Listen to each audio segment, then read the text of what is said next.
Yəni bu İsmail'in işidir. Heç inana bilmirəm.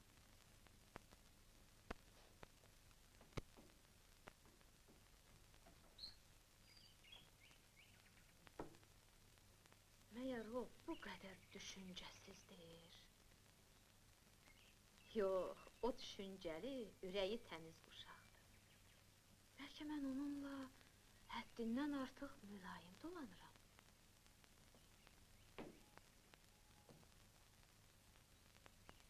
Ola bilər.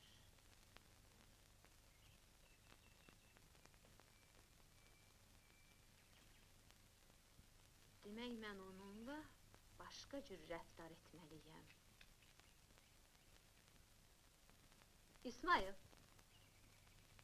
bilmirsən bu yaylıq kimindir? Bilmirəm. Bu Zeynəb xalanındır. O gün Dadaş bu yaylığa alma püküb gətirmişdi. Bəlkə yarasanı da o gətirib. Dadaş gətirməyib. Bəs onu kim gətirib? Mən gətirmişəm. Sən? Sən bilə-bilə ki, Cəmilə yarasadan qorxur. Ne üçün bunu eləmişsən? O qorxudan xəstələnə bilərdi, ölə bilərdi.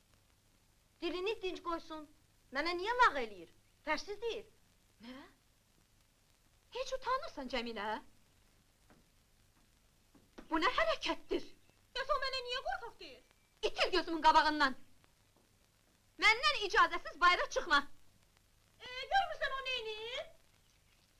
Sən də ged, otur dərsinlə məşğul ol. Hələ vaxt var, sonra. Sən nə danışırsan? Az qala yay qurtarsın, sən elə bir dəfə də dərsinlə məşğul olmayıbsən. Bura ver, sən bu hərəkətlərinlə məni lap təngə getirdin. Gəl görüm. Bütün günü oynamaqdan başqa heç bir şey bilmirsən. Bu tapşırığı yazıb qurtarmayınca evdən bayıra çıxma.